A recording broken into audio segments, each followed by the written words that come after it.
iqtisadçılarımızın qulaqları, yəni bu sahədə olan professorlar, bu sahədən dosentlərin qulaqları çınlasın, bir araya toplanmamız lazımdır. İqtisadiyyat kitabları yenidən yazılmalıdır və tələbələri bu şəkildə yetişdirməmiz lazımdır. Ən çox da bu iqtisadi sahədə özünü göstərib, yəni iqtisadiyyat demək olar kökündən təməl olaraq. Ona görə də biz nə qədər gec deyilsə özümüzə dönməmiz lazımdır. Ədəbiyyata, mərifətə önəm verməmiz lazımdır. Onlardan heç mümkün deyil, maliyyəti çıxa bilməz. Hətta məsələn ədəbiyyat dərsini əvəzinə riyaziyyatdan test eləyirlər. Düzdür, mövzudan kənara çıxıram, amma çox gözəl yer toxunursunuz əslində. İnanın bərabərində yetişdirməmiz lazım. Məsələn, bu günləri iqtisadiyyata artıq yeni anlayış gəlir. Davranış iqtisadiyyatı. Davranış iqtisadiyyatı nədir ki, xanım? Ümid edirəm ki, bu mövzuların üzərində dayanmaq lazımdır ki, əhalinin iqtisadi maariflənməsi yolunda sizin töhfəniz çoxdur bu baxımdan. Bu Bakıda indi qarlı havadır da. Bu qarın yağmasından mən bir şey öyrəndim axır vaxtlarda. Salam dəyərli izləyicilərimiz. Mühasib bələdçisi verilişinin bugünkü buraxılışında çox maraqlı bir mövzunu müzakirə edəcəyik. Aparıcınız mən Könül İmanova. Mühasibim bugün Radil Fətullayev, dəyərli iqtisadçı, EATM rəhbəri, ekspert. Xoş gördük Radil müəllim sizi. Hər vaxtınız xeyir olsun. Bugün istəyərdim belə bir mövzunu müzakirə edək. Sizin baxışla, yəni Radil Fətullayevlə iqtisadi terminlərə yeni baxış mövzumuzun adıdır. Bildiyimiz kimi Azərbaycan bir keçid dönəmini yaşayır. Sovet dönəmindən müstəqilliyə qədəm qoymuşuq. Sosializmdən kapitalizmə keçmişik. Bir quruluş dəyişib. Ən çox da bu iqtisadi sahədə özünü göstərib. Yəni iqtisadiyyat demək olar kökündən təməl olaraq bir fərqli yol alıb. Ümumiyyətlə iqtisadiyyatda bu terminlər, bu anlayışların rolu nədən ibarətdir? Çox belə deyə əhəmiyyətli, vacib bir məsələdir Könül xanım ki, yəni siz buna toxunursunuz. Mən belə deyərdim ki, bu yalnız Sovet hökumətinin dağılması və ondan sonra müstəqillik qazandığımız dövrdən sonra keçid məsələsinə də bağlı deyil. Ümumiyyətlə dünya qlobal səviyyədə biz bu proseslərə baxdıqda görürük ki, iqtisadi terminlərdə müəyyən dəyişikliklər baş verir. Əvvəlki yanaşmalar, son yanaşmalar, yəni mən bunları izləyirəm və baxıram ki, həqiqətən də bir mühüm dəyişiklik olur. Həm bunun bir əhəmiyyətli hissəsi bizim Sovet dönəmindən qalan bir köhnə terminlərimiz də var. Ümumiyyətlə, tamamilə bu, belə deyək ki, o sürət dövrü, hız dövrü olduğundan hər şeyə yeni baxış formalaşır bu öz yerində. Amma biz elə şeylər var ki, hətta bunlardan sanki bir 10 illər də arxada qalmış biz bir vəziyyətdəyik. Və o sualınız ki, ümumiyyətlə iqtisadi terminlərin rolu nədir? Yəni, həqiqətən də bu çox önəmli bir məsələdir. İqtisadi anlayış dediyimiz məsələ, bu günləri biz Azərbaycanda iqtisadçılar yetişdiririk. Universitetlər, tələbələr oxudur və iqtisadçı yetişdirir. Və nəticə etibarilə bir sənətkar kimi, necə ki, məsələn, bir peşə sahibi olan bir şəxsi yetişdirib onu türklər demiş, piyasaya buraxırıq ki, geçsin irəlidə bu sənət üzrə, özünə həyat qursun, pul qazansın, dövlətimizə, millətimizə faydalı olsun dedikdə və baxırıq, dönüb arxaya baxırıq ki, doğrudan da biz o sənətkarları yetişdirə bildikmi və bunlar hansı terminləri necə öyrəndilər, hansı tərifləri necə öyrəndilər və bunun təsiri nədir dedikdə həqiqətən də çox mühüm bir məsələdir və iqtisadçıların bir araya toplanaraq, belə deyək ki, ağırlıq verəcəyi məsələlərdən biridir. Nə üçün? Çünki, bax, məsələn, mən bir neçə nümunə gətirə bilərəm ki, mən tutam ki, iqtisadiyyatı bitirmişəm, özüm də mən İqtisad Universitetini bitirmişəm və ümumi iqtisadiyyat ixtisası idi, ixtisasım qiymətin əmələ gəlməsi, qiymət qoyma olubdur. Və mənlə bərabər nə qədər iqtisadçı yoldaşlar var, onlardan soruşanda özüm də və özüm özümə də sual verəndə ki, mən iqtisadçı kimi, mənim məqsədim nədir, vəzifəm nədir və ondan sonra o təriflər yadıma düşür ki, məsələn, iqtisadiyyat terminin ümumiyyətlə mənası nədir və baxdıqda görürəm ki, biz məqsədimizi və vəzifəmizi tam düzgün şəkildə təyin edə bilməmişik. Daha çox abstrakt bir terminlərlə qarşılaşmışıq, abstrakt bir məqsədlər, vəzifələr qoyduğumuza görə nəticə etibarilə elə bir sənətkar ortaya çıxıb ki, sanki hər şeydən biraz bilir, iqtisadçı sanki hər şeyə cavab verən biridir, amma konkret bir məqsədi və konkret bir vəzifəsi olmayan bir şəxs kimi ortaya çıxır. Və bugün iqtisadçı ekspertlər deyə, tutaq ki, mən də müəyyən verilişlərdə, televiziyalarda çağırıblar, dəvət ediblər, məsələlərə münasibətimizi bildirmişik. Amma real olaraq mən kiməm, mən nəyəm və bu gün tutam ki, mən maliyyəçiyəmsə məqsədim nədir? Mən iqtisadçıyamsa məqsədim, vəzifəm nədir? Mən mühasibəmsə məqsədim, vəzifəm nədir? Bunları biz baxdıqda bu gün Avropada, Amerikada gedən proses və ya Türkiyədə gedən oradakı təriflərlə bizim təriflərin arasında müqayisə apardıqda əslində bizi məhz o anlayışlara düzgün tərif verməməkdən bu şəkildə biz bunalıma düşmüşük. Və bu gün tələbələr də maalesef bu şəkildə yetişirlər. Mən hazırda Xəzər Universitetində tədrislə məşğul olduqda bəzən görürəm ki, maliyyə ixtisasını bitirmiş gələn şəxslər var. İqtisadiyyat fakültəsini bitirən şəxslərdən sual verirəm. İqtisadçı kimdir? Maliyyə nədir? Və ya mühasibat çotu, məqsədi vəzifəsi baxıram ki, bunlar bu terminlərə düzgün cavab verə bilmirlər. Məhz bu səbəbdən o sənət üzrə də işləyə bilmirlər. Məsələn, bunların ən bariz nümunəsi mən maliyyəsi deyə bilərəm. Bugün maliyyə ixtisasını bitirən yoldaşlara onlar maliyyənin tərifini soruşduqda baxıram ki, elə bir tərif verirlər ki, onlardan heç mümkün deyil, maliyyəti çıxa bilməz. Ona görə çox mühüm bir məsələ. Düzgün qavramadıqlarına görə işlərdə münasibəti düz deyil. Eynən, tamamilə doğrudur və iqtisadi anlayışlara əgər düzgün yanaşa bilsələr, həmin onun məqsəd və vəzifəsini düzgün bilsələr, irəlidə praktik olaraq həyatda da onu yaşaya biləcəklər. Bax, məsələ budur. Yanaşma çox sağ ol. Bəs bugün, məsələn, bugünün tələbi ilə, bugünün baxışı ilə, bugün inkişaf etmiş dünya iqtisadiyyatı ilə baxanda necə tərif verə bilərik? İqtisadiyyat nədir? Bax, elə əslində çox düzgün bir yerdən başladıq, Könül xanım. Çünki, məsələn, biz oxuduğumuz müddətdə, mən məsələn bir dönəmi Sovet dönəminə düşüb, 93-də bitirmişəm, 97-də universitetə qəbul olmuşam. 97-ci illərdə hələ ki ölkəmiz təsərrüfat hesablı müəssisələrin yeni yarandığı və s. çox müddət idi. İqtisadi nəzəriyə keçdik biz. Hələ ki yeni müasir iqtisadiyyat kitabları bizim yox idi. O dönəmlər məsələn iqtisadiyyata verilən təriflər tamamilə uzun bir abstrakt bir tərif idi. Məsələn, mən 2001-də bitirdim, 2003-də magistraturanı və ondan sonraki dönəmdə artıq Minkünün iqtisadiyyat economics kitabını artıq oxumağa başladıq biz. Və eləcə də Stanley Bru McConnell'in bir iqtisadiyyat haqqında bir tərifi var. İqtisadiyyat məhdud resurslardan elə istifadə etməkdir ki, qeyri-məhdud ehtiyacları ödəsin. Sanki iqtisadiyyata belə bir yanaşma kimi baxırdıq ki, yəni iqtisadçı deyəndə, bəli, iqtisadçı deyəndə ortada məhdud resurslar var, amma ehtiyaclar isə qeyri-məhduddur. Əsl iqtisadçı odur ki, bu qeyri-məhdud resursları məhdud resurslarla təmin edə bilsin. Sanki ortada bir tort var, bu tortu elə bölüşdürməlisən ki, hər kəsə çatsın, amma tort da azdır da, belə deyək. Və bu tərif əslində bugün baxsaq, yalnız Azərbaycanda deyil, qlobal səviyyədə nəyə gətirib çıxartdı? Və bugün bildiyimiz kimi iqtisadiyyatda öndə gedən ölkə Amerika Birləşmiş Ştatlarıdır. Bu tərif də məhz Amerikadan çıxdı.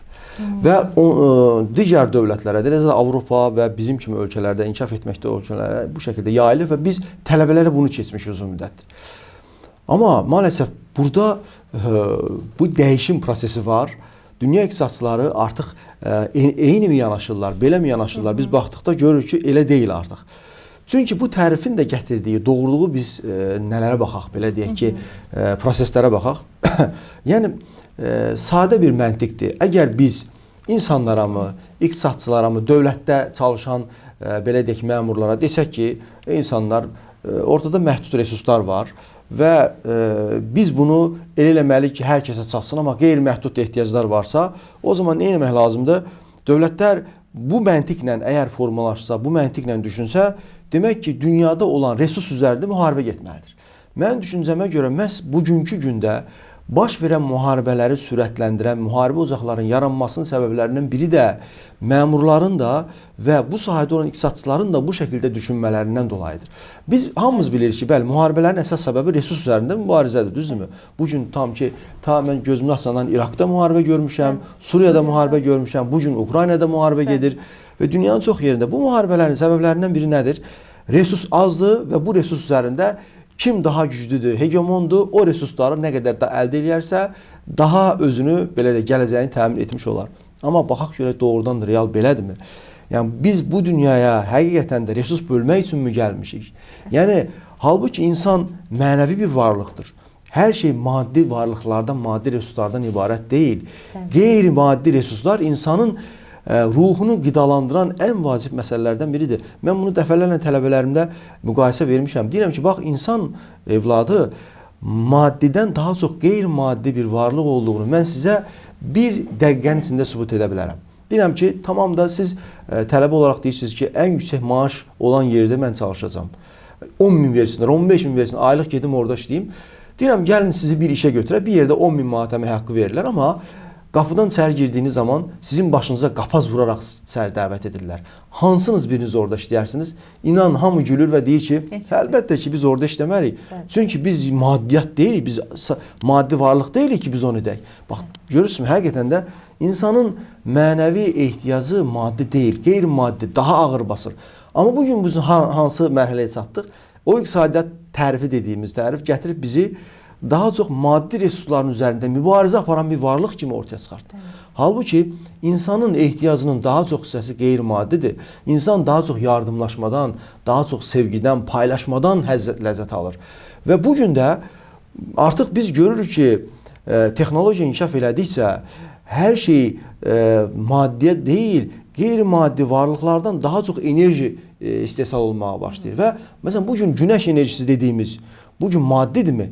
Məsələn, günəş enerjisi artıq alternativ enerji mənbələri ortaya çıxır. Elm inkişaf elədikcə bizə həqiqətən də bu qapılar açılır ki, yəni bəlkə irəlidə neftə ehtiyac yoxdur, benzinə ehtiyac yoxdur. Artıq elektromaşınların olması, yeni bir iqtisadi ekosistemin formalaşması göstərir ki, həqiqətən də insanoğlu düşünsə, təfəkkür eləsə, ona daha qeyri-maddi elə şeylər asılacaq ki, o heç də maddiyyətdən asılı vəziyyətdə qalmaya bilər. Yəni, elm həqiqətən də bugün o səviyyə gəlib çatıbdır. Bax, o nöqtə nəzərdən bugün bir yanlış, mən ona yanlış tərif deyirəm Könül xanım. Yanlış tərif nədir?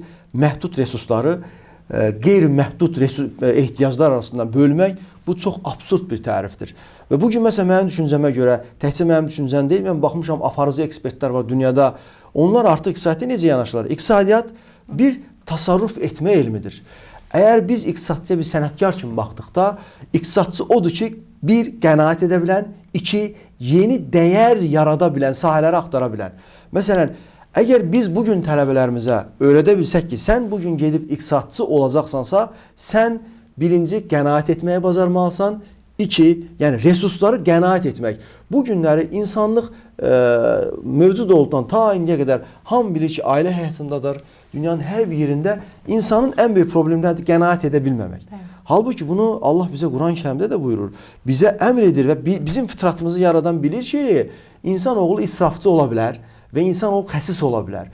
Bu orta yolu tutmaq çox çətin şeydir. Məhz buna da iqtisad deyib Rabbimiz. Demək ki, iqtisadiyyatın birinci vəzifəsi nədir?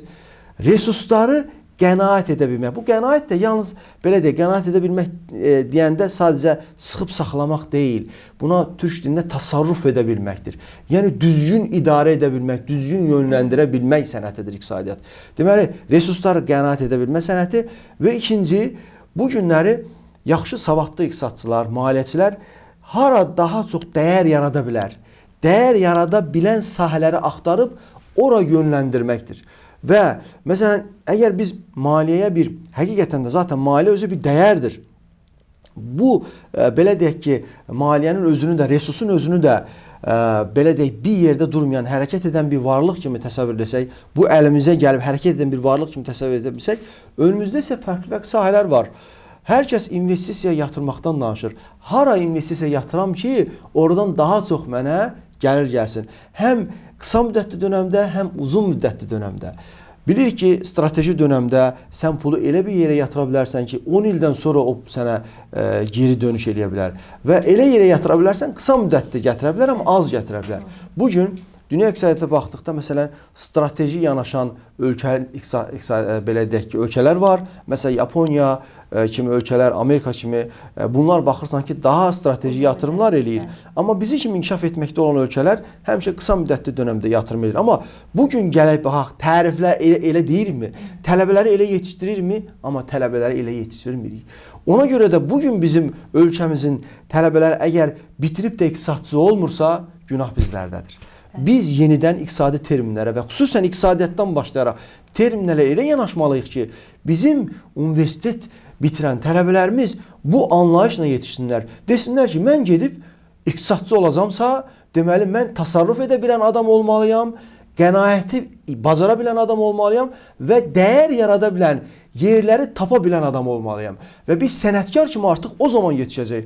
Amma bax, bugün onu biz görə bilmirik. İnşallah ki, ümid edirəm ki, iqtisadçılarımızın qulaqları, yəni bu sahədə olan professorlar, bu sahədən dosentlərin qulaqları çınlasın, bir araya toplanmamız lazımdır. İqtisadiyyat kitabları yenidən yazılmalıdır və tələbələri bu şəkildə yetişdirməmiz lazımdır. Bəli. Bəlkə də mövzudan kənara çıxıram. Bəlkə də bağçadan, hətta məktəbdən insanları bu cür formalaşdırmaq lazımdır ki, yəni insan öz vacib ehtiyacının maddiyyat yox, qeyri-maddiyyat, mənəviyyat olduğunu anlasa, özü gəlib bu yola çıxa bilər. Məsələn, bugün məktəblərdə də mən baxıram, daha çox riyaziyyat, məntiq bu fənlərə üstünlük verilir. Digər məsələn ədəbiyyatdır, musiqidir, başqa bir mənəviyyata toxunan bir fənlər kənarda qalır. Hətta məsələn ədəbiyyat dərsini əvəzinə riyaziyyatdan test eləyirlər. Düzdür, mövzudan kənara çıxıram, amma çox gözəl yer toxunursunuz əslində. Uşaqlar o cür, yəni nəyə dəyər verirlər? Bugün cəmiyyət nəyə dəyər verir? Daha yaxşı riyazi biliyi olana, düzdür, mən demirəm o lazım deyil, amma insanın vacib ehtiyacı nədirsə, insan onu əslində anlamalıdır ki, düzgün inkişaf edə bilsin də. O cümlədən, yəni uşaqlıqdan bu yetişsə ki, insan təsərrüfü bu ailədən də gələ bilir. Yəni ekonomika sözü də oradan ruslardan gəlib. Ekonomiya, yəni iqtisadın özünün kökündə bu qənaət dayanır. Bəli, əlimizdə olan resurslara qənaət edərək bunu uşaqlıqdan dərk eləsə, bir iqtisadçı kimi də yetişəndə siz dediyiniz baxış açısı ilə baxa bilər dünyaya. Çox önəmli yerə toxundunuz. Könül xanım, burada mən mütləq fikir bildirməm lazımdır. Həqiqətən də, yəni mən hiss edirəm ki, artıq mən danışdıqdan sonra sizin də bu qəlbinizə gəldi. Ədəbiyyat dediniz. İnanın ki, bu mənim ən yaralı yerlərimdən biridir. Mən oxuduğum dönəmdə orta məktəbi 97-ci ildə bitirmişəm. Deməli, mənim bir müəlliməm var idi, ədəbiyyat müəlliməm, Natıva müəllim. Allah rəhmət eləsin. Onun həqiqətən də mənə ədəbiyyatı o şəkildə sevdirmişdi ki, Leyli Məcnun əsərini yazmaqdan, istər Nizami, Füzuli, bizim o gözəl tariximiz, bu gözəl, belə deyək ki, alimlərimiz ki var.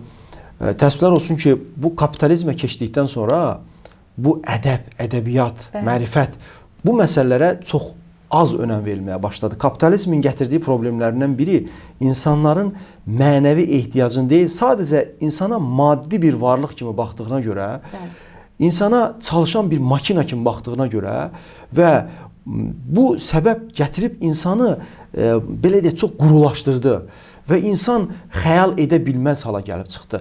Mənəvi tərəf inkişaf eləmədiyinə görə önünü düzgün şəkildə görə bilmədi.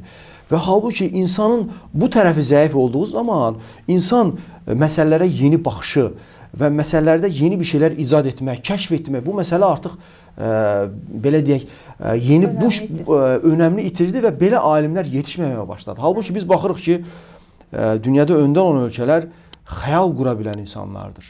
Ədəbi cəhətdən dolu insanlardır, mərifətli insanlardır. Ona görə də biz nə qədər gec deyilsə özümüzə dönməmiz lazımdır.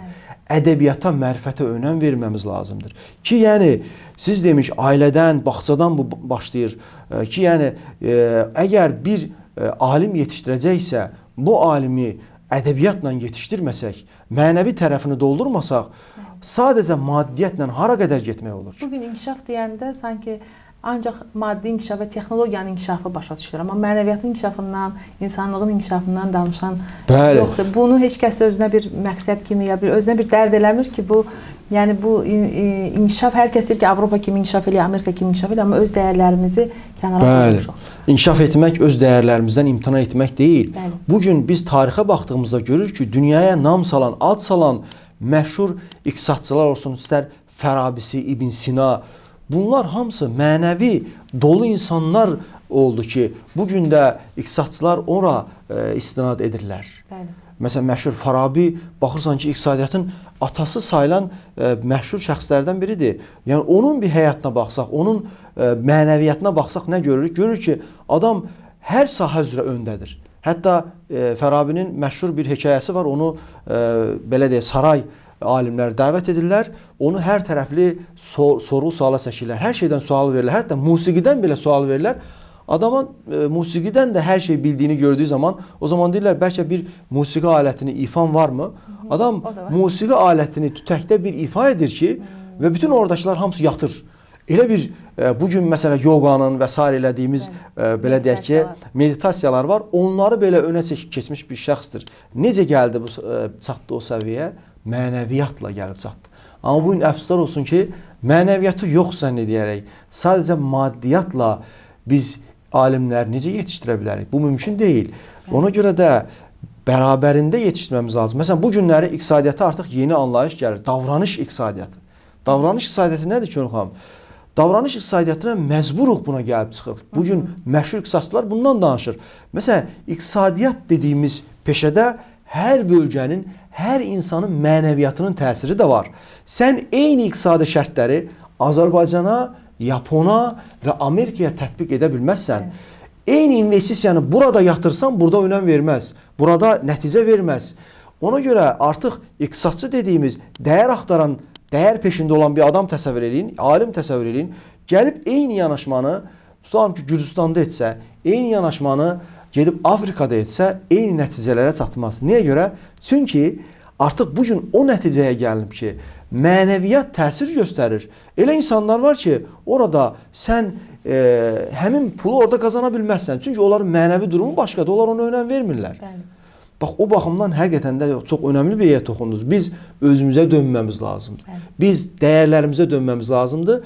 Paralelində, hətta kökündə mənəviyyata daha çox ağırlıq bassa, o zaman maddi cəhətdən də tərəqqimiz daha yüksək səviyyədə olar. Hansı ki, bu bəşəriyyət tarix olaraq bunu sübut edibdir. Bəli, çox sağ olun mən. Bu anlayışlardan danışmışkən pul mövzusuna toxunmaq istəyirəm. Pul anlayışı bugün necə başa düşülür? Yəni pulun tərifini deyə bilərikmi? Mən deyərdim ki, Könül xanım, biz maliyyədən başlamamız lazım. Çünki pul zaten bir maliyyədir. Puldan öncə maliyyəyə düzgün tərif verməmiz lazımdır. Baxın, mən tələbələrə sual verirəm ki, maliyyəçi kimdir? Və sonra da özümün əvvəlki belə deyək, tələbəlik dönəmimi xatırlayıram. Bizim dövrümüzdə oxuduqda biz maliyyəni necə öyrəndik? Maliyyə belə bir tərif verirdi. Maliyyə vəsaitlərinin, resurslarının bölüşdürülməsi və yenidən bölüşdürülməsi zamanı yaranan münasibətləri öyrənən elmdir. Və maalesef bugün də yenə elə bir təriflər qalmaqdadır. Tələbələrə sual verəndə onlar deyirlər, maliyyə, bəli, vəsaitlərin tapılması və düzgün bölüşdürülməsi prosesidir. Və o zaman sual verirəm, siz maliyyəçi kimi, sizin vəzifəniz nə olacaq? Bizim vəzifəmiz də, yəni sanki burada belə bir şey çıxır da. Elə bir bölgü prosesi gedir. Maliyyəsi də gedəcək, o bölgü prosesini öyrənəcək. Sanki belə deyək ki, hər kəs Maliyyə Nazirində işləyə biləcəkmiş kimi, Maliyyə Nazirində bir bölgü prosesi gedir. Sən də o bölgülərin arasındakı münasibətləri öyrənirsən. İqtisadiyyatda sikllər var da, ehtiyac, bu sikldən sonra istehsal gəlir, sonra gəlir mübadilə, sonra gəlir bölgü, ən son istehlak gəlir. Bu proses zamanı münasibətlər var. İqtisadiyyatın fərqli-fərqli çarxları, bu münasibətləri öyrənən bir adam kimi, sənətkar kimi ortaya çıxır. Məhz bu səbəbə görə də bugün Azərbaycanda maliyyəçi yetişdirmiş olğam. İnanın, tam sizə səmimiyyətimlə deyim ki, özüm də bunu yaşadığıma görə, məsələn, mən gedib bir şirkətdə mənim qarşıma bir təst qoydular ki, sən maliyyəçisənsə, mənim hansı yaramı sağaldacaqsan, mənim hansı işimi ön aparacaqsan, mənə lazımdır ki, vəsaitləri düzgün yönləndirməklə bu vəsaitləri artıra biləsən. Mənim şirkətimin mənfəətini artıra biləsən. Bax, o təriflə mən onu necə artıra bilərdim ki? Mən sadəcə elə düşünürdüm ki, mən bir alim kimi resursların bölgüsünü öyrənən bir adamam. Amma qərar verməyə gələndə... Amma qərar verməyə gələndə qərar verməyə yetişisi yoxdur. Bu günləri iqtisadçı alimlərimizin qulaqları çınlasın. Biz qərar verə bilən maliyyəçi yetişdirə bilirikmi? Xeyr. Xeyr, yetişdirə bilmirik. Və bayaq dediyim kimi yenə dəyər axtara bilən iqtisadçı yetişdirə bilirmi? Yetişdirə bilir. Çünki tərifləri düzgün verməmiş. Burada da eyni vəziyyətdir. Bugün mən, halbuki bunu Amerika, Avropa illərdir tətbiq edirlər. Onlara deyəndə ki, bax, maliyyəçi dediyimiz şəxs şirkətin kapitalını, sərmayəsini artırmaq məqsədi ilə resurslar üzərində düzgün qərar verən adamdır deyəndə qalırlar belə, baxırlar ki, doğrudan, həqiqətən də belədir, amma biz niyə belə yetişmədik? Çünki maliyyəyə düzgün tərif vermədik. Bəli, bax, bu tərifə yenidən dönməmiz lazımdır. Biz əslində qərar verməklə bağlı problemlərdən biri ailələrimizdən də gəlir. Mən bəzən tələbələrə deyirəm, bax, öz ailənizdə biz öz ailə efradımızı nə zaman toplayıb bir yerə, onlara gəlin, ay uşaqlar, ailəmizlə bağlı bir soyuducu almamız lazımdır, qərar verək, hansı soyuducunu alaq, belə deyək, hansı markalı soyuducunu alaq və ya bir maşın almaq istəyirik, hansı maşın alaq, Avropa maşını alaq, Çin maşını alaq, Türk maşını hansını alaq deyə bir qərar vermədə öz uşaqlarımızı istifadə elədikmi? Qərar vermə mədəniyyəti formalaşdırdıq. Bəli, qərar vermə mədəniyyəti formalaşdırdıqmı? Bəli, baxsaq, bəlkə burada məni Azərbaycanlı belə vətəndaşlar da dinləyir. Mən onlara özümü tutub deyirəm. Yeni ailə quran yoldaşlara özümü tutub deyirəm ki, bəli, biz evladlarımızı toplamamız lazımdır. Artıq özünü biləndə, sağı sölü fərqləndirməyi biləndə, yaxşı ilə pisi fərqləndirməyi biləndə öz ailə uşaqlarımızı bir araya toplamamız lazımdır. Onlarla qərar vermədə iştirak eləmək lazımdır. Onların fikirlərinə önəm vermək lazımdır.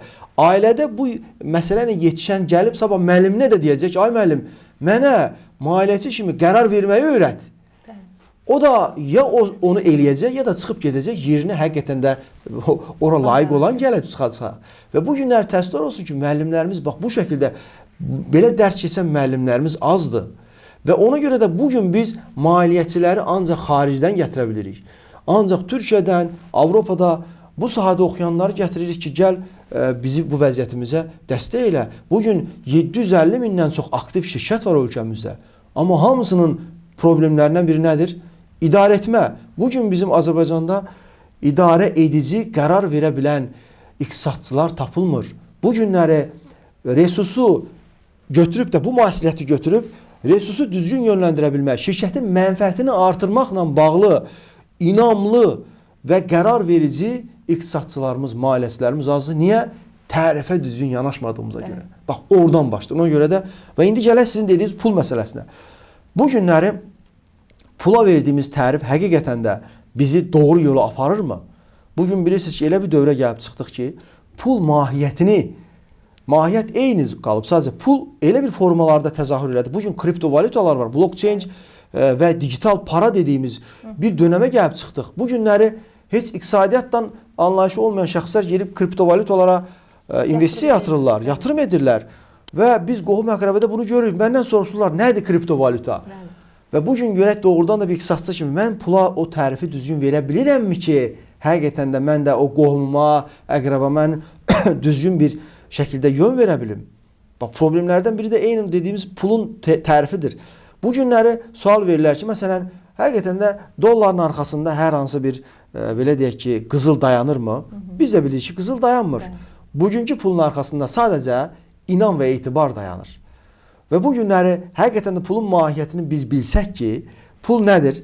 Məsələn, o zaman hər kəsin pul ürətə bilmə qabiliyyəti olduğunu anlaya bilsə, başa düşə bilərik ki, pul əslində inan və etibara dayanan bir vasitədən, bir ölçüdən başqa bir şey deyildir. Bax, məsələn, mən sadə bir misal çəkim. Deyək ki, İqtisadi Araşdırma Tədris Mərkəzi və onun tanıdığı bir dairə var, məsələn. İATın və onun tanıdığı bir dairə, iqtisadçılar var və bir gün deyirik ki, ay yoldaşlar, bax, hərəmiz bir şey istehsal edirik. Sən tam ki, tekstil istehsal edirsən, mən kənd təsərrüfatı məhsulu istehsal edir, digəri qida məhsulları istehsal edir, digəri təhsil, digəri, nə bilim, səhiyyə və hamımızın istehsal etdiyimiz bir şey var. Və əslində hamımızın bir-birimizin məhsullarımıza ehtiyacı var. Biz bir ortaq ölçü tapmamız lazımdır ki, bu məhsulları nə edək? Mübadilə edək. Mənim ehtiyacım olanı siz mənə verəsiniz, sizin ehtiyacınız olanı mən sizə verəm.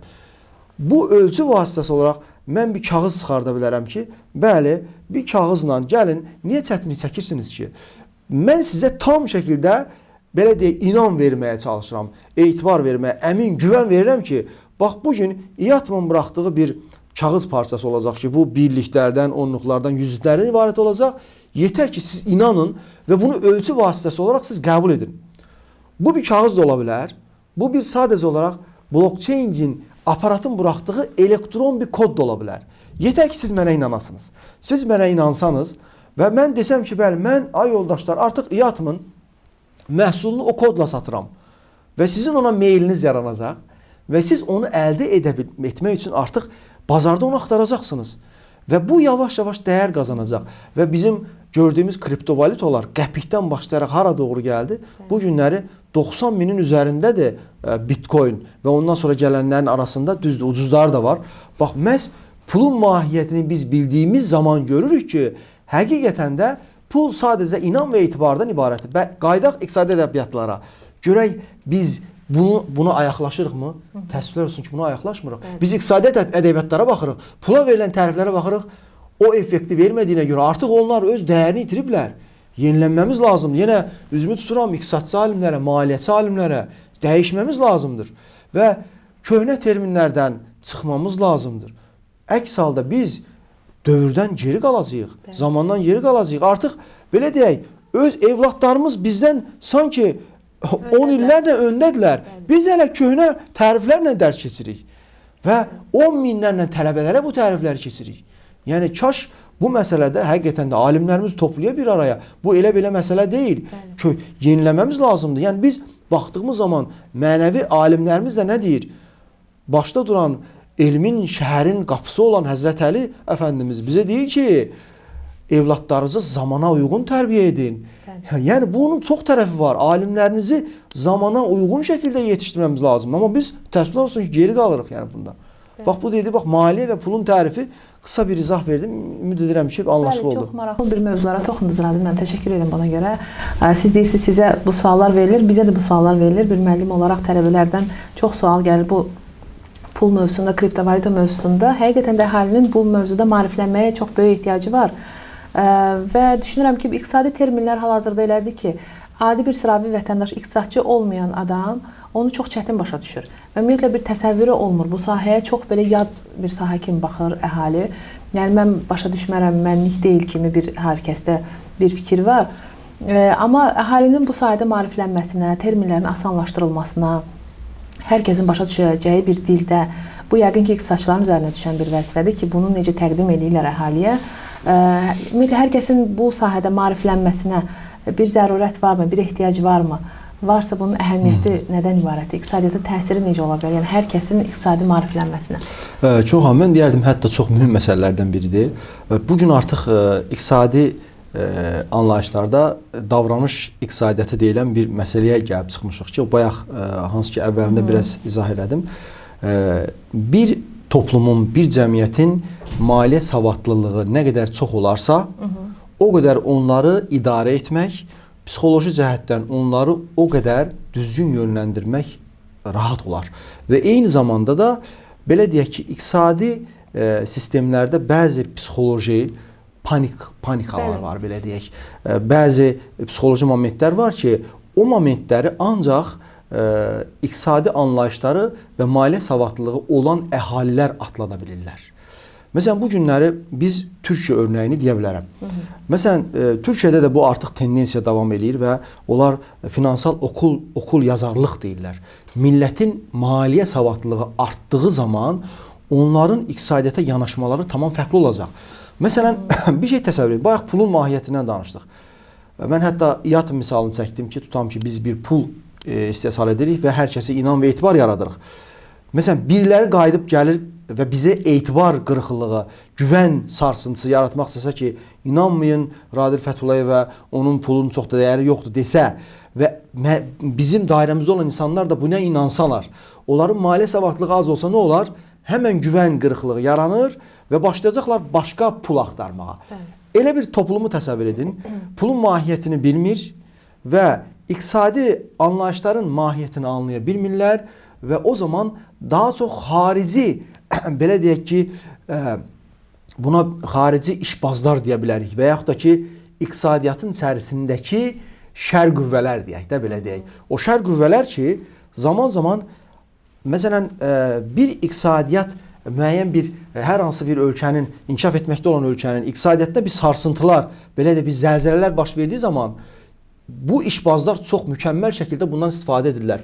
Xüsusən də o əhalinin maliyyə savadlığının az olması buna çox böyük təsir göstərir. Bunu artıq tapılıbdır. Yəni elm adamları deyir ki, bir toplumu o zaman düzgün idarə eləmək olar ki, o toplum maliyyə savadlığı yaxşı olsun. Bizim də ölkəmizdə də bununla bağlı müəyyən addımlar atılmaqdadır, amma düzgün nəticə verməməsi səbəbi alimlərimizin terminlərə yenidən baxış etməməsidir. Bu günləri biz baxırıq ki, iqtisadiyyat sahəsində olan ədəbiyyatlarımızda terminlərin bir qismi deməli ruslardan gəlib, rus dilindən gəlib, bir qismi ingilis dilindən gəlib, bir qismi ərəb dilindən gəlib, bir qismi özümüzdən və çox qarışıq bir şey yaranır. Və bugün biz, məsələn, mən ən sadə bir termin, sərmayə qoyuluşu dediyimiz, düzdürmü? Alimimiz hamımız sərmayənin nə olduğunu başa düşürlər. Amma iqtisadiyyatda, iqtisadçılarımızda sərmayə əvəzinə kapital terminindən istifadə edirik. Kapital termini rus terminidir. Və bir də ingilis düzdür, o tərəfdən də gəlmə var, amma məsələn bugün əhalimizin %90-dan soruşaq, 100 adamdan soruşaq ki, kapital nədir? 100-dən 90-ı bu termini tam anlam verə bilməyəcəkdir. Və yaxud da ki, gələk məsəl üçün bizim debitor borcu deyirik. Məsələn, alacaqlar. Debitor borcundan bağlı termini soruşaq, %90-ı düzgün cavab verə bilməyəcək. Və yaxud da ki, məsələn, aktiv sözü. Bu günləri çox istifadə olunan aktiv sözü var. Biz aktiv deyəndə fəaliyyətdə olan bir şey, aktiv adam başa düşürük. Amma bu günləri ixtisasların ortaq istifadə elədiyi aktiv sözünü əhalimizdən soruşaq, %90-ı bunu bilməyəcək. Və bu nəyin səbəbidir? Bizim terminlərə düzgün yanaşmamamız. Amma gəlin baxaq, türklər aktivlərdən deyil. Biz türk olsaq da, amma aktivlərə varlıqlar deyir. %90 adamdan soruşsan, hamı deyəcək, varlıqlar mənim var olan resurslarım başa düşürəm. Var olanlarım, varlıqlarım. Hamı bilir bunu. Varlı insan var, kasıb insan var. Bu günləri sərmayə sözü, maya sözü %90 bilir ki, hamı deyir ki, mayam olsaydı, sərmayəm olsaydı bu işi qurardım, bu işi qurardım. Bu termini istifadə eləmir iqtisadçılar. Və təəssüflər olsun ki, bizim iqtisadçı alimlərimiz elmi mürəkkəblikdə gördülər. Dolaşıqlıqda göstərdilər və sanki bir iqtisadi termindən nə qədər qəliz ifadələr olarsa, o qədər elmə dəlalət edir yanaşması ilə gətirib millətimizi də maliyyə savadlılığını azaltdılar, iqtisadçıları da çətinə saldılar, beyin manipulyasiya oldu və bu çox bugünkü günə gəlib çıxdıq. Bu günləri, məsələn, tutalım ki, bir qapalı iqtisadi məkanda insanları idarə etmək rahat olur. Amma qlobal iqtisadiyyata inteqrasiya etmiş bir millətin maliyyə savadlılığı az olduqda onları idarə etmək asan deyil. Bugün bilirik ki, Ümumdünya Ticarət Təşkilatı var və ölkələr buna qapı açır. Nə qədər qorusan da bu bir seyir kimi bir şeydir. Sən hansı barajı qoya bilərsən ortaya ki, buna qalib gələ bilərsən. Nə qədər etsən də aşacaq trend yol var bugün, görürsünüzmü? Burada otura-otura hər yerdən mal ala bilirik. Bu artıq qloballaşma prosesidir və bütün dünyaya inteqrasiyadır. Dünya vahid bir məkana çevrilir. Bu məkanda mənəviyyatın dolu olmazsa, maliyyə savadlılığında dolu olmazsa, sən nə ilə orada ayaqda duracaqsan? Əriyib ya olacaqsan Çinli, ya olacaqsan Avropalı, Amerika, ya da özün olacaqsan. Özün olmaq üçün mənəvi dəyərlərin olman lazımdır.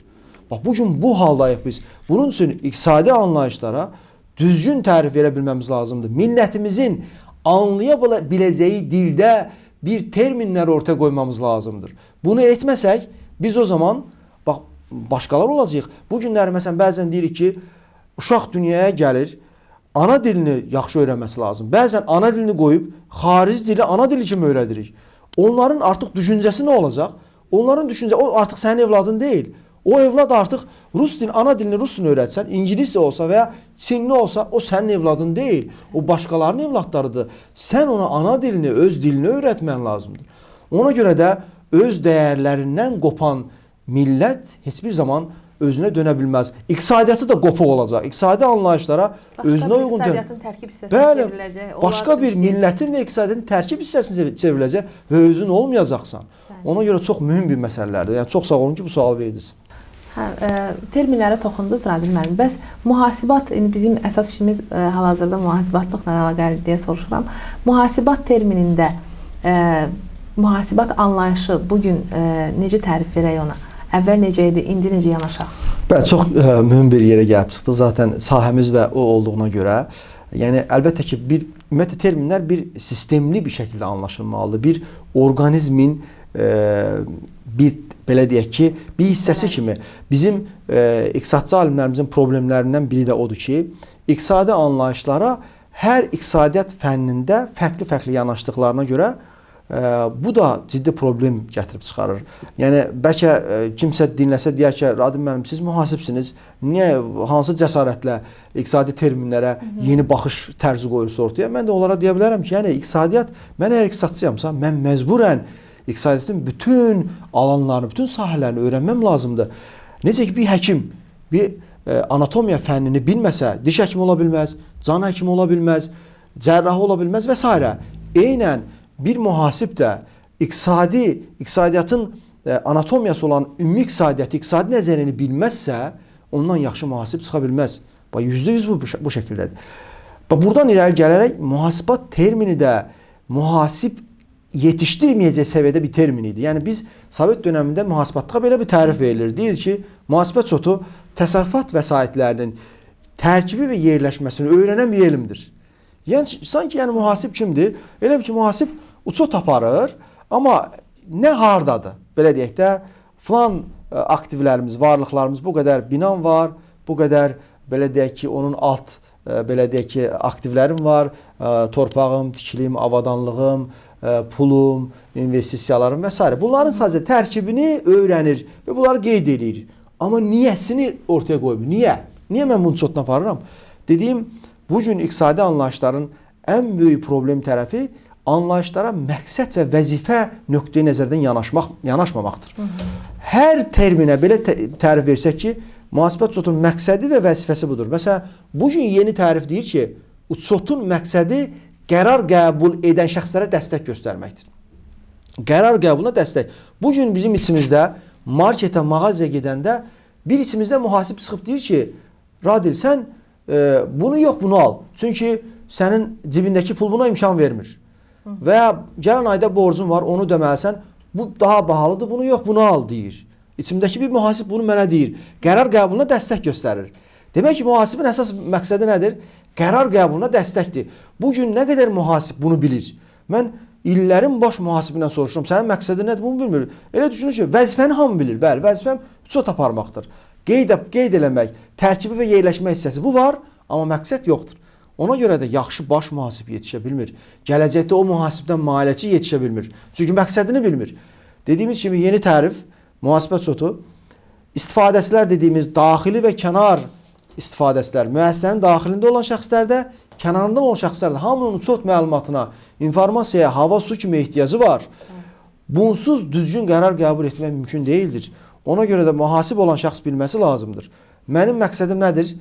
Mənim məqsədim, mən bir məhsul istehsal edirəm, sanki bir restoranda bir yemək istehsal edirsən ki, insanların ehtiyacını, azlığını ödəyəsən. Bizim iqtisadiyyatda da dəyər axtaran şəxslərin nəyi var? Bir ehtiyacı var, informasiya ehtiyacı var. Bugün ən qiymətli şey informasiyadır. Sən də informasiya hazırlayan bir şəxs kimi onların ehtiyacını düzgün ödəmən lazımdır. Anlaşıqlı məlumat hazırlaman lazımdır. Düzgün məlumat, müqayisəli məlumat hazırlaman lazımdır ki, qarşı tərəf baxsın o informasiya əsasında gələcəyini düzgün təyin edə bilsin, düzgün qərar verə bilsin. Bəli, vəzifə də nədir? Qeydiyyat aparmaq, çot aparmaq və sonra onları təbii ki, təhlil eləyən artıq maliyyəçilər devrəyə girməyə başlayır və digər ixtisaslar devrəyə girməyə başlayır. Ona görə bu şəkildə tərifi, mühasibət çotunun tərifini də düzgün verə bilsək, yaxşı mühasiblər yetişdirə bilərik, yaxşı maliyyəçilər yetişdirə bilərik. Bəli. Bugün məsələn kiçik müəssisələrdə müşahidə edirik ki, maliyyə menecərləri bəzən olmur, sahibkarlar özləri qərarlar verirlər, özləri idarəçiliklə məşğul olurlar və onlar da bu da bəlkə mühasibin üstünə düşən bir vəzifədir ki, öz işinin önəmliliyini düzgün ötürmür qarşı tərəfə ki, qərar verəndə mənim yazdığım çotun əsasında qərar verilməlidir. Bəzən kör-körənə qərarlar verilir. Ona görə də biznesin bəzi sahələri tam da inkişaf etmir bəlkə. Bu əhalinin maarifləndirməsinə toxunduq. Bəlkə sahibkarların da, o da əhalinin bir hissəsidir. Onların da maliyyə savadlığının artırılmasına böyük ehtiyac var hal-hazırda. Çox sahibkarlar var ki, mühasiblə arasında bir uçurum var. Mühasibin dilini anlamır. Mühasib ona izah edə bilmir ki, vəziyyət budur. Hesabatı oxuya bilməyən sahibkarlar var. Bəlkə buradan sahibkarları da üzümüzü tutub, bəlkə bilmirəm, gələcəkdə onlar üçün də bir təlim kimi, trening kimi, yəni bugün sahibkarların maliyyə maariflənməsinə düşünürəm böyük ehtiyac var. Çünki mühasibin işini də bir baxımdan düzgün qiymətləndirə bilmirlər. Yəni mühasibin gördüyü işin nə qədər əhəmiyyətli olduğundan bəzən xəbərsiz olurlar ki, bu hesabatlar mənə qərar vermək üçün lazımdır. Sanki yəni yalnız bu vergi ilə problemim olmasın deyə yanaşırlar mühasibə ki, sən orada bəzi vergi hesabatlarını düzgün hazırla. Əsas odur ki, mənim vergi ilə problemim olmaz, amma qərarlarımı mən özüm verəcəm. Sanki bir ayrı-ayrı fəaliyyət göstərən bir qurumlara çevriliblər. Yəni bunların arasında bir bağ qurulması üçün ilk öncə sahibkarın bir maliyyə savadlılığı formalaşmalıdır və mühasibin üzərinə düşür ki, Hər bir mühasib öz müəssisəsində bunun əhəmiyyətini ətrafdakı hər kəsə, HR-a da, sahibkara da, başqa bir hətta menecerlərə də, başqa sahələrə də əhəmiyyətini göstərməlidir, sübut etməlidir ki, mənim işimin, yəni sadəcə o çot aparmaqdan ibarət deyil. Bunun bir mənası var, mənim çotu niyə aparıram? Yəni düşünürəm ki, bu sahədə də bir maariflənməyə ehtiyac var bəlkə. Çox yaxşı yerə toxundunuz. Əslində bayaqlar mən ifadə elədiyim əhalinin maliyyə savadlılığının artırılmasının bir tərəfi də sözsüz ki, sahibkarlardır. Bu gün dünya təcrübəsi göstərir ki, məşhur sahibkarlar heç universitet bitirməyiblər. Bəli. Və o zaman sadəcə onlarda nə var, hansı xüsusiyyət var ki, gəlib ona çatıb, bəli, bizlərdə olmayan risk, bizlərdə belə də iqtisadçılarda azdır. Hansı ki, çox danışırıq. Bəli. Qərar vermə riski onlarda var, inan var və bu şəkildə gedirlər. Amma yenə də iqtisadiyyat terminlərində əgər bir bağ, bir əlaqə olsa, bir sistematik bir şəkildə bu olsa, mən zərurət hesab edirəm siz dediyiniz kimi ki, sahibkarlarımızın da maliyyə savadlılığı artması lazımdır. Xüsusən də maliyyəçinin, mühasibin önəmi, idarəçinin önəmi bunu bilsə, inanın ki, o da artıq bir mənalı şəkildə özünü savadlaşdırmaq üçün, yəni bunu bu istiqamətdə addımlar atacaqdır. Çox sağ olun Radil müəllim, maraqlı mövzuya görə, maraqlı məqamlara toxunduq. Düşünürəm, tək mühasiblər üçün yox, ümumən Azərbaycan əhalisi üçün yeni bir baxış açısı açdınız, yeni bir qapı açdınız ki, iqtisadiyyata bir də buradan baxaq deyə yeni bir düşüncə tərzi formalaşır. Ümid edirəm ki, bu mövzuların üzərində dayanmaq lazımdır ki, əhalinin iqtisadi maariflənməsi yolunda sizin töhfəniz çoxdur bu baxımdan. Təşəkkür edirəm buna görə sizə. Üzümü tuturam gənclərə, İqtisad Universitetində oxuyan tələbələrə, doktorantlara, magistrlara, siz hansı problemlərlə rastlaşırsınızsa öz işinizdə, məsələn, hansısa bir mövzunu müdafiə edirsinizsə, sizin müdafiənizi qəbul edən şura bugünkü beynəlxalq standartlara cavab verirmi? Siz yeniliklər eləmək üçün sizin üçün bir münbit şərait varmı, yoxmu? Bu problemlərdən danışmağınızı istəyərəm. Rəy bölməsində yazsanız, düşünürəm ki, hansı problemdən çox danışılırsa, o problem həllinə doğru yaxınlaşır. Danışmağımız lazımdır. Düşünməyin ki, mən deməklə nə olacaq? Yəni, hər kəs buna yanaşsa, nəticəmiz yaxşı ola bilər. Mən fasilədən kənara çıxıram, bunu kəsərsiz, prosta deyirəm ki, bu Bakıda indi qarlı havadır da, bu qarın yağmasından mən bir şey öyrəndim axır vaxtlarda. Baxdım, bir qar dənəciyi özü, məsələn, ovucuma düşən kimi əriyir, yoxa çıxır da. Bu, sanki özü o qədər gücsüz, o qədər zəif görünür ki, heç nə eləyə bilməyən bir şey kimi görünür. Amma onlar birləşəndə, bir çoxluq davamlı olaraq bunu edəndə, gör nə gözəl bir mənzərə çıxır ortalığa, hər tərəf qarla örtülür. Yəni, hər bir fərd də, hər bir tələbə də demək istəyirəm ki, öz işinə tək mənlə nə olacaq ki, düşüncəsində olmasınlar. Yəni, hər kəs bir damla qatdıqca nəticədə bir ünvan yaranır, bir nəticə çıxır ortalığa və gənclər bu barədə, bu mövzuda xüsusən aktiv olmalıdırlar. Gələcəyimiz gənclərin əlindədir. Siz fəal olun və biz də sizə dəstək olmağa həmişə hazırıq.